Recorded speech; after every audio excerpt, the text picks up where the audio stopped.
दिल्ली में 5 जून 2025 के दिन दिल्ली पुलिस को एक सूटकेस मिला। सूटकेस के अंदर एक आदमी का कटा हुआ एक हाथ, एक पैर और शरीर के कुछ और टुकड़े थे। पुलिस को ये सूटकेस जमुना में तैरता हुआ मिला था। लाश की पहचान कर पाना पुलिस के लिए बेहद मुश्किल था। पुलिस को सूटकेस से लाश के अलावा शर्ट, स्टेशर और पेट की मिले थे। सूटकेस मिलते से ही खलबली मच गई। पुलिस के सामने एक नया और बिना और छोर का केस आकर खड़ा हो गया था। मामले की गंभीरता को देखते हुए जांच दिल्ली क्राइम ब्रांच को सौंपी गई। क्राइम ब्रांच की टीम ने एक शर्ट पर एल्बो मेंस बियर का टैग लगा हुआ था। क्राइम ब्रांच आज़ादपुर में बेलगामी रोड पर उस दुकान पर पहुंची। उस शर्ट का बिल निकाला तो पता चला कि बिल किसी बेनेट रिबेलो के नाम पर था। अब इसी नाम के आदमी को खोजना पुलिस का मकसद था। दिल्ली क्राइम ब्रांच ने फेसबुक पर बेनेट रिबेलो को सर्च किया और कई प्रोफाइल में तस्वीरें खंगाली, जिसमें एक से एक व्यक्ति वही वाली लाल स्वेटर पहने हुए था जो उस सूटकेस में मिली थी।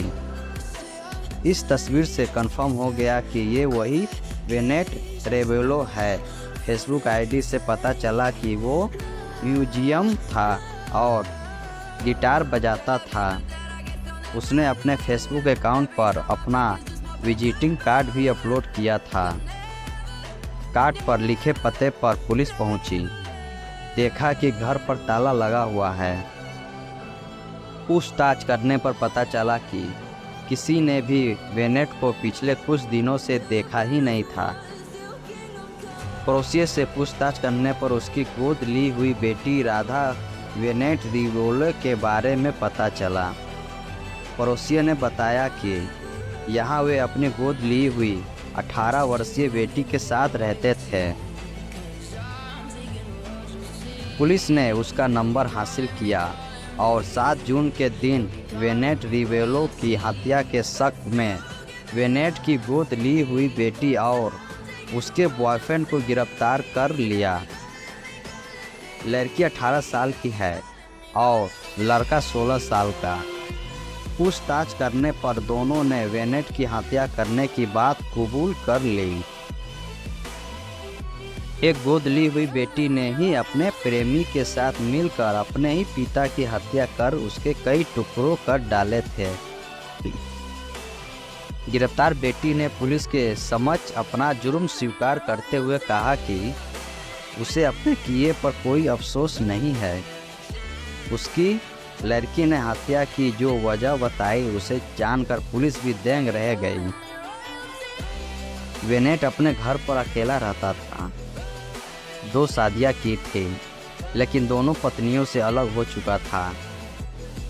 5 जून के दिन उसकी बेटी ने अपने बॉयफ्रेंड के साथ मिलकर उसकी हत्या कर दी। उसने घटना की पूरी जानकारी देते हुए बताया कि दोनों ने बेनेट के ऊपर चाकू और डंडे से हमला किया। उसके मुंह पर मच्छर मारने वाला स्प्रे किया और चाकू से गोद कर मार डाला। इसके बाद शव को ठिकाने लगाने का एक प्लान बनाया। उन्होंने 2 दिनों तक शव को घर में रखा। इस दौरान रिबेलो की बेटी और बॉयफ्रेंड पे ही मौजूद थे। उन्होंने तेज धार वाले चाकुओं से शव को छोटे छोटे टुकड़ों में काटा। शव के टुकड़े करने से पहले चाकू को गर्म किया गया। टुकड़ों को 2 सूटकेस में भरकर रिक्शा के जरिए जमुना नदी तक लेकर गए और फेंक दिया, जिसमें एक सूटकेस बहता हुआ माहिम बीच पर पहुंच गया था। इस पूरे कांड में राधा के बॉयफ्रेंड का एक दोस्त भी शामिल था। राधा ने बताया कि बेनेट उसका यौन शोषण करता था और बॉयफ्रेंड के साथ उसके रिश्ते का विरोध करता था, जिससे वह तंग आ चुकी थी। और अपने प्रेमी के साथ मिलकर उसकी हत्या कर दी। पुलिस ने ओखला कॉम्प्लेक्स इलाके के पास जमुना नदी से दूसरे सूटकेस को भी बरामद किया। बाद में पुलिस ने इस मामले में तीसरी आरोपी को गिरफ्तार किया। पुलिस की गिरफ्तारियों में आए इस तीसरे आरोपी का नाम राकेश है। राकेश 20 साल का है और राधा के प्रेमी का दोस्त है। वारदात के अगले दिन यानी 2 जून को राधा और उसका प्रेमी घाट कोपर में राकेश से मिले थे। दोनों ने राकेश को बेनेट की हत्या कर दिए जाने की बात कही। फिर उससे लाश के टुकड़ों करने के लिए चॉपर का इंतजाम करने को कहा। 2 दिन बाद यानी 3 जून को राकेश वखला आया, जहां उन तीनों ने मिलकर रात भर बेनेट की लाश को टुकड़े टुकड़े काटा और फिर उस टुकड़ों को अलग अलग बैग में भरने का काम किया। राकेश ने पुलिस को बताया कि उसने बेनेट के काटे हुए धड़ को बैग में भर के बाद उसके टेप से लपेट दिया था। साथ ही उसने लाश को ठिकाने लगाने के लिए ज़रूरी सामान की खरीदारी में उन दोनों की मदद भी की। दोनों के साथ उसने बेनेट के घर के पास मौजूद एक दुकान से सूटकेस व अन्य सामान खरीदे। इसी सूटकेस में लाश के टुकड़ों को भरकर वे तीनों जमुना नदी में फेंक आए थे। 2 जून को बेनेट रिवेलो का कत्ल किया गया था। 3 जून को उसकी लाश के 8 टुकड़े किए थे। इसके लिए चाकू लाए गए।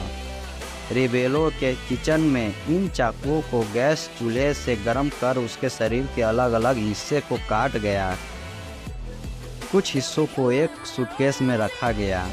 बाद में दिल्ली के अलग अलग जगहों पर उसकी बॉडी को फेंका गया। सूटकेस में रखे शव के कुछ टुकड़े पुलिस को जांच के दौरान मिले थे। उसके कपड़ों से पुलिस ने शव की पहचान की थी। इसके बाद दिल्ली क्राइम ब्रांच ने सूटकेस वाली लाश की गुत्थी सुलझा ली।